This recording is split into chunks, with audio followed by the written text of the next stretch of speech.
তুমি second timer নাও, তুমি আসলে একজন লাস্ট টাইমার। কারণ এইবার যদি তোমার মেডিকেল ভর্তি পরীক্ষার চান্স মিস হয়, এর অর্থ তোমার জীবনটা অন্য একদিকে মোড় নেবে, তুমি মেডিকেলে আর পড়তে পারবে না।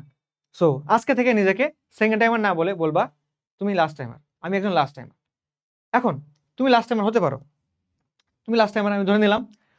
প্রথমে নিজেকে প্রশ্ন করো যে আমার প্রথমবার কেন চান্স হয়নি। তুমি এই ভিডিওতে ক্লিক করছো, এর অর্থ আমি ধরে নিলাম তুমি মেডিকেল ভর্তি পরীক্ষা দিতে চাও, তুমি লাস্ট টাইমার। সো প্রথমে নিজেকে প্রশ্ন করবা আমার কেন চান্স হয় নাই। তো এই কোয়েশ্চেনের উত্তর আমি, তোমার বড় ভাই, তোমার পরিবারের লোক কেউ দিতে পারবে না। তুমি নিজে সবচেয়ে ভালো উত্তর দিতে পারবা। এবং বিশ্বাস করো, এই অ্যান্সারটা নিজেকে নিয়ে অ্যাকসেপ্ট করতে হবে যে হ্যাঁ আমি এই কারণে চান্স পাই নাই, এবং নিজেকে বলবা আমি এইবার চান্স পেয়ে দেখাবো, আমি এই কারণটা ওভারকাম করে দেখাবো। ঠিক আছে? চান্স পাওয়ার ক্ষেত্রে একজন সেকেন্ড টাইমার কিন্তু মূলত, আবার বলছি সেকেন্ড টাইমার না, তুমি লাস্ট টাইমার। তো একজন লাস্ট টাইমার বা সেকেন্ড টাইমার সে কিন্তু ফার্স্ট টাইমার থেকে দুইটা বিষয় এগিয়ে থাকে। কি কি বিষয়? প্রথমত তোমার কাছে একটা অভিজ্ঞতা আছে যেটা ফার্স্ট টাইমের কাছে নাই, প্লাস তোমার কাছে সময় বেশি আছে। সেকেন্ড টাইমার হিসেবে তুমি সময় পাইতেছো কত মাস? 6 মাস, 1 বছর। বাট যে ফার্স্ট টাইমার সে সময় পায় কত মাস? 3 মাস। তো সময় প্লাস অভিজ্ঞতা, এক্সাম হলের এক্সপিরিয়েন্স কিন্তু তোমার আছে। মেডিকেল অ্যাডমিশনের টাইমটা কিভাবে যায়, কোচিংগুলো কিভাবে চলে, পরীক্ষাগুলো কিভাবে, সবকিছু এক্সপিরিয়েন্স তোমার কাছে আছে। মানে তুমি ফার্স্ট টাইমার থেকে অনেক দিক থেকে আগে আসো। এই দুইটা জিনিসে তুমি আগে আসো, মানে অনেক দিক থেকে তুমি আগে আসো। এখন প্রথমবার চান্স না পাওয়ার কারণ কি?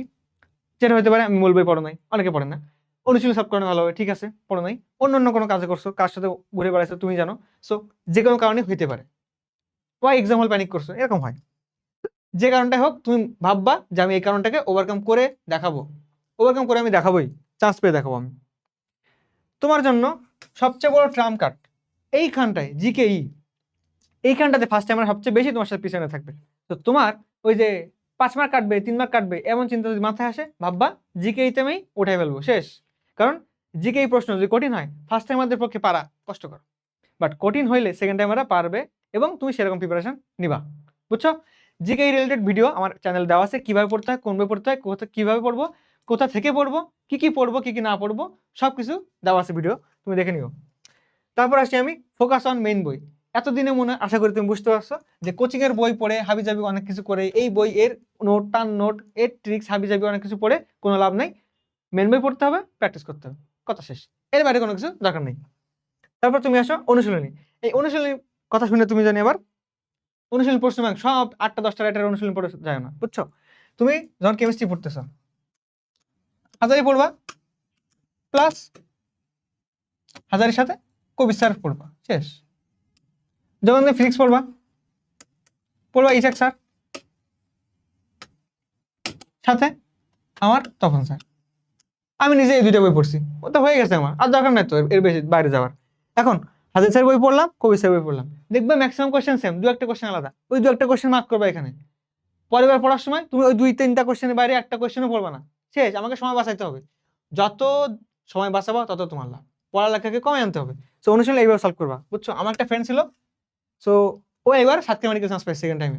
প্রথমবার অনুশীলনই পড়ে নাই, তো কিভাবে চান্স পাবে? কারণ 80% কোয়েশ্চেন তো এখান থেকে, কেমিস্ট্রি না ফিজিক্সের ক্ষেত্রে 80% কোয়েশ্চেন আমার ইসাক স্যার তপন স্যারের বই থেকে আসতেছে, তাহলে আমি কেন পাবো না? পড়তে হবে, অবশ্যই পড়তে হবে, মাল্টিপল টাইম রিভিশন দিতে হবে। এর কোনো ব্যত্যয় ঘটলে তুমি মারা খাবা, কথা শেষ। কারণ কি দেখো, তুমি মেডিকেলে চান্স পাওয়া কিনা সেটা ডিপেন্ড করে তুমি উইকলিতে ভালো করতেছো কিনা। এখন ডেইলি এক্সাম, উইকলি এক্সাম হয় না, তো দেখবা যে ডেইলি এক্সামে ভালো হইতেছে, বাট উইকলিতে গিয়ে মারা খাইতেছে। এটা কেন? কারণ তুমি মাল্টিপল টাইম রিভিশন দাও, তুমি একবার পড়ে আসো। আমি ক্লাস 10 থেকে গেছি মাইমেনসিং, বললাম কয়বার পড়ো, বলো একবার পড়ি। একবার পড়ে কিছু হয়? তুমি পড়বা 3 থেকে 5 বার, আমি কমপক্ষে 3 বার। 3 বার না পড়ে আমি এক্সামে দিতাম না কোনো চ্যাপ্টারের উপরে। এদিকে আমি একাডেমিকে 5-6 বার পড়ে আসছি একটা চ্যাপ্টার। তো 3 বার, আমি এতবার পড়ার পরেও 3 বার পড়ছি। কেন পড়ছি? কারণ তুমি যখন বারবার রিভিশন দিবা, তোমার রিভিশন টাইমটাকে 1 থেকে 2 ঘন্টা, কোনো বড় চ্যাপ্টার থাকলে সেটা 3 ঘন্টা হতে পারে, ইটস ওকে, 1 থেকে 2 ঘন্টার মধ্যে নিয়ে আসতে হবে। কারণ কি? কারণ উইকলির সময় তোমার যে 8টা 9টা 10টা চ্যাপ্টার থাকবে, এই চ্যাপ্টার কি তুমি একদিনে পড়তে পারবা না? তুমি চ্যাপ্টার এইভাবে রিভিশন দিব ডেইলি এক্সামের সময়, যেন আমি 1 থেকে 2 ঘন্টার মধ্যে এটা রিভিশন করে ফেলতে পারি। যখন আমার এরকম প্রিপারেশন হবে, তখন আমার ডেইলি এক্সাম ভালো হবে। উইকলিতে গিয়ে আমি সবগুলো একবার পড়ে ফেলবো 1-2 ঘন্টা করে দিয়ে, 5-10 ঘন্টার মধ্যে সব শেষ, প্র্যাকটিস করবা, উইকলি ভালো হবে। উইকলি ভালো মানে তোমার মেডিকেল অ্যাডমিশন ভালো, বলে দিলাম, এটাই হয়। উইকলি ভালো হইতেছে মানে মেডিকেল অ্যাডমিশন ভালো হবে, উইকলি খারাপ হলে আমার প্র্যাকটিসে ঝামেলা আছে, কোথাও একটা প্রিপারেশনে ঝামেলা হইতেছে, এইটুকু মাথায় রাখতে হবে। উইকলি ভালো করতে হবে, হবে হবে। ওকে, এখন আসি এক্সাম প্র্যাকটিস। এটা কেন লিখছি এখানে? তুমি সেকেন্ড টাইমার, তোমাকে 5 মার্ক বেশি পাইতে হবে, 3 মার্ক বেশি পাইতে হবে, এই চিন্তা ভাবনা করলে তুমি প্রেশারাইজ ফিল করবা, তোমার পরীক্ষায় পারফরমেন্স খারাপ হবে। এক্সাম দিবা ফার্স্ট টাইমার যেভাবে দেয় সেরকম, প্র্যাকটিস করবা, প্রিপারেশন নিবা সেকেন্ড টাইমারদের মতো। এটা মানে কি?